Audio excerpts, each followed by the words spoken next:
Matius pasal yang ke-21 ayat 28 mulai.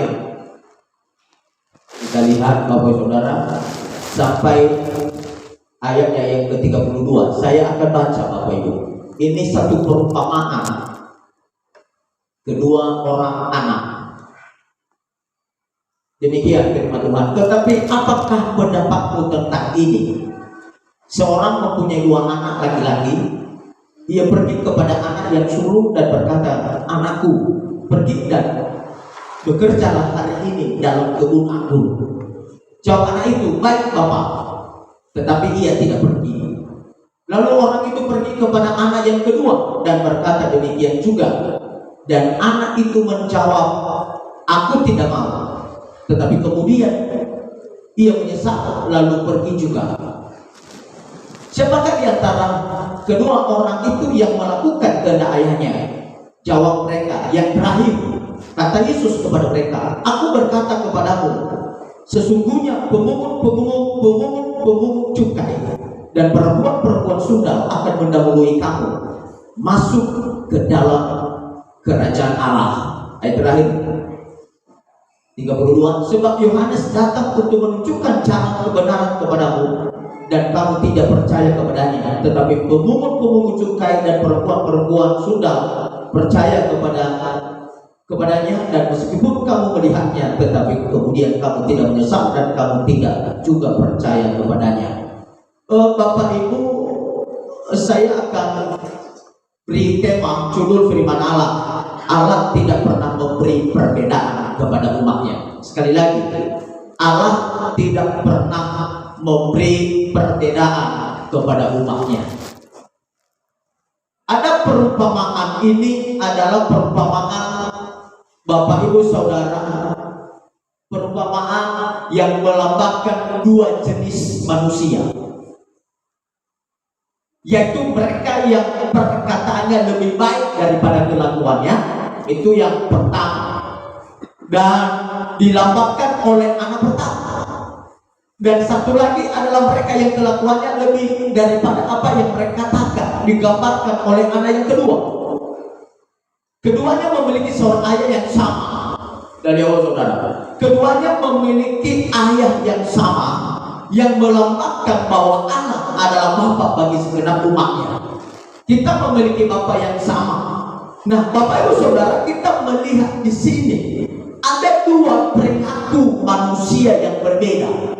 Tapi bukan Allah yang membedakan. Allah tidak pernah membeda-bedakan, atau Allah tidak pernah pilih kasih kepada umatnya, atau Allah tidak pernah mengasihi yang satu dan membenci yang satu.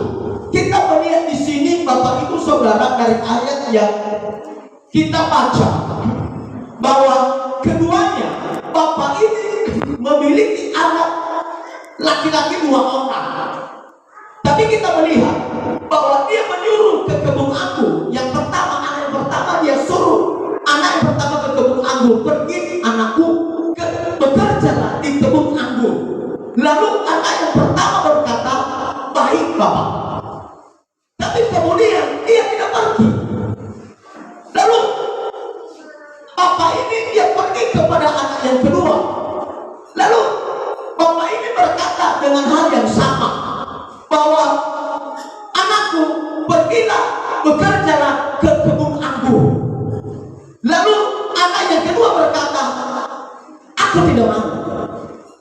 Tapi ketika lama-lama menyesal dia, ketika dia menyesal Bapak Ibu Saudara, maka dia mau pergi juga untuk di kebun anggur. Nah, Bapak Ibu Saudara, bahwa ini melambangkan bahwa kita satu Bapa, satu Tuhan, Bapak Saudara. Tuhan tidak pernah memberikan satu perbedaan kepada umatnya. Tapi yang membuat ada perbedaan adalah anak kedua tersebut. Nah, Bapak Ibu Saudara, banyak orang berkata bahwa di dalam perkataan dia manis. "Baik Bapak, aku pergi Bapak, belikan dulu aku obat sakit kepala." "Baik Bapak." Tapi dia pergi ke kamar untuk main games. Itu anak, itu jenis anak yang bibirnya manis, di perkataannya manis. "Anakku, pergi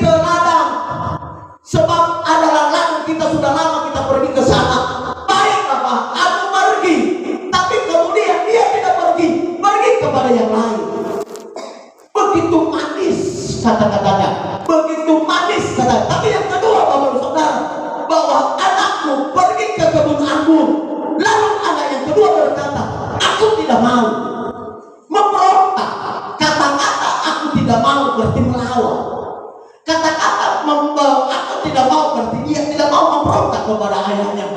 Tetapi lama-lama Bapak Saudara, dia menyesal dan dia pergi juga. Amin.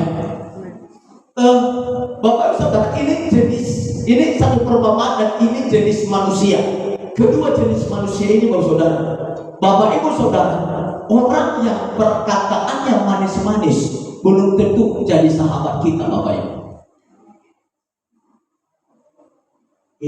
Baik tadi kau ya, udahlah lawan aja lah bapakmu itu. Kok kenapa bapakmu melarang-larangmu itu seperti itu? Apalagi kalau anak gadis, kenapa bapakmu melarang-larang kau pacaran? Udahlah, pacaran saja, tidak masalah. Suaranya manis Bapak Ibu Saudara. Tapi yang satu apa kau bilang? Bapak Ibu Saudara, orang yang cerai adalah belum tentu Bapak Ibu Saudara itu orang jahat. Amin. Banyak orang berkata kadang-kadang aku tidak mau Bapak, aku tidak mau, marah, cerewet dan lain sebagainya. Walaupun Alkitab pernah catat di dalam Amsal berkata bahwa lebih baik aku berdiam di atas rumah, di atas soto rumah daripada bersama dengan perempuan yang cerewet. Bapak Ibu Saudara, orang yang cerewet, orang yang pemarah belum tentu itu menjadi orang jahat. Banyak orang manis di bibir tetapi manis di bibir tapi lain di hati. Saudara tahu, kita lihat banyak orang kadang-kadang cerewet, waduh gosip lain dan sebagainya. Kenapa digosipin aku? Apalagi kalau di gereja, aku tidak mau lagi ke gereja karena selalu saya digosipi, selalu saya dibicarakan, selalu saya digini-ginikan. Aku tidak mau lagi ke gereja, saudara. Bapak Ibu, saya akan lihat kalian sekarang dengan jelas. Ini si Dima dengan jelas, ini istri saya dengan jelas. Tapi Bapak Ibu Saudara, coba saya pakai kacamata hitam. Ini kacamata hitam. Sengaja saya ambil dari mobil. Ya, kacamata tebus. Yang tadinya istri saya lihat dengan jelas, maka sepertinya dia gelap. Yang tadinya si Dima di belakang saya lihat dengan jelas, rambutnya lurus. Tapi ketika saya pakai kacamata hitam, gelap.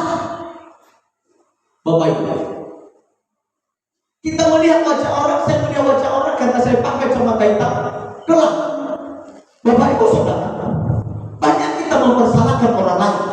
Kamu gosipin aku, kamu bicarakan aku, lihat dirimu. Yang salah yang mana?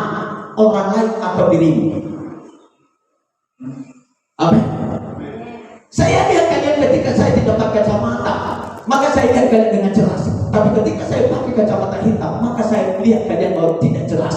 Kebanyakan bahwa ketika orang menggosipi kita, lihat dirimu lah yang salah. Amin. Dirimu yang salah. Dan ini yang akan terjadi di dalam kedua anak ini. Aku tidak mau anak yang kedua, aku tidak mau. Walaupun dalam akhirnya ketika Yesus memperbandingkan di dalam ayatnya yang ke-31, Yesus memperbandingkan siapa di antara kedua orang itu yang melakukan kehendak ayahnya. Walaupun di situ berkata bahwa anak yang kedua, tapi anak yang kedua ini dia berkata aku tidak mau.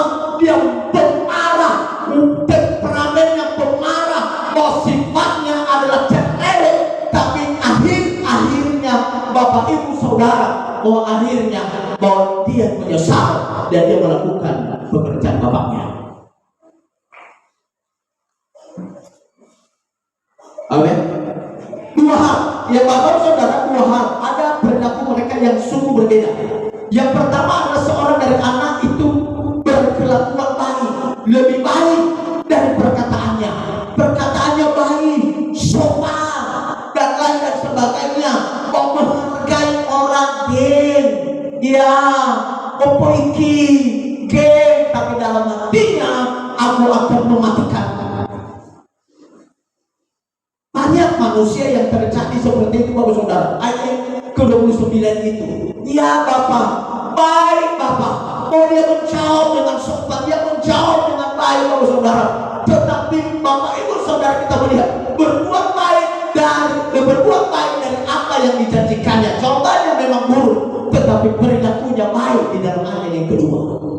Tapi di dalam ayat yang pertama Bapak Saudara adalah dia berkata bahwa baik, tapi kelakuannya adalah kelakuannya buruk. Dia tidak mau melakukan apa yang diperintahkan oleh ayahnya. Tapi ayat yang kedua, setelah merenung kembali dengan senang hati bahwa dia akan berubah pikiran, berubah sikap Bapak Saudara, dan dia menyesal, dan dia memperhatikan, dan dia pergi Bapak Saudara. Kadang-kadang kita berkata bahwa orang itu jahat, orang itu keras, orang itu tidak menghargai kita, orang itu adalah sombong, orang itu adalah bahwa orang jahat. Belum tentu Bapak Saudara, di dalam hati nuraninya pasti ada hati yang baik. Artinya Bapak Saudara, Yesus berkata, jangan pernah engkau menghakimi orang. Kenapa? Yesus pernah berkata bahwa engkau melihat ila golominge bahurnabe, sedangkan golominge badai. Banyak kita bisa menilai orang lain, tetapi menilai diri kita sendiri, bahwa kita tidak bisa menilai. Sama seperti senter, hanya kita senter orang lain, tidak pernah tersenter diri kita sendiri. Kasului, kita lama, lalu dunia. Bisa kita senter orang lain, siapa ini? Tapi menyenter diri sendiri, bahwa tidak bisa. Bahwa inilah yang terjadi di dalam kedua perumpamaan ini Bapak Saudara. Nah, inilah jenis terjadi di akhir zaman. Bahwa ini sifat manusia yang akan terjadi di akhir zaman ini. Bahwa ini pasti akan terjadi. Ingat Bapak Saudara, bahwa saya pernah berkata bahwa orang yang manis-manis dekat dengan kita belum tentu kawan.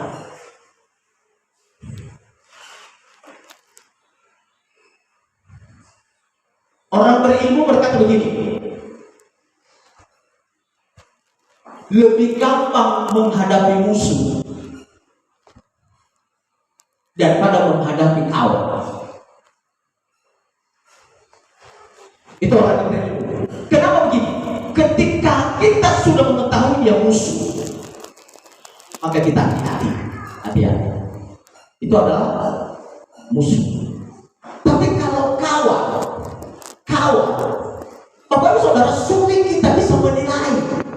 Bapak Saudara, pula bumi itu mana pula gali itu mana bumi lama, tapi dari luar tidak rapi kita lihat. Tapi coba masukkan tanganmu, di situ panasnya api.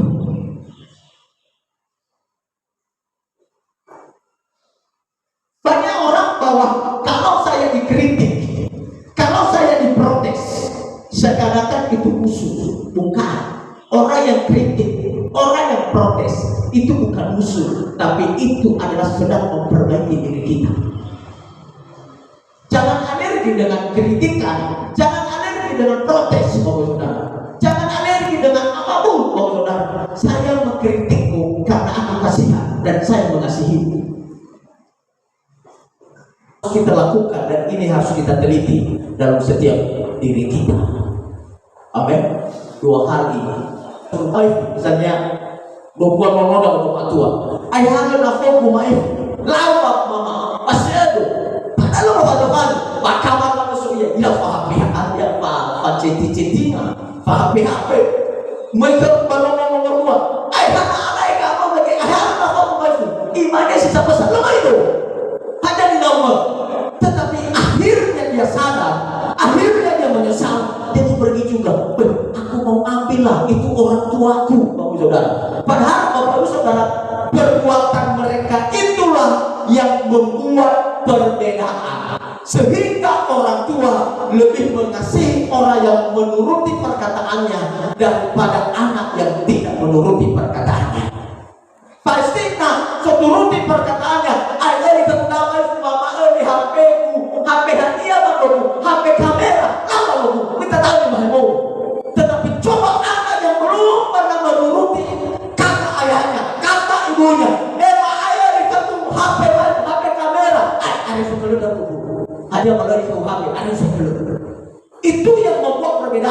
lagi bahwa bagi Tuhan tidak pernah membuat kita berbeda.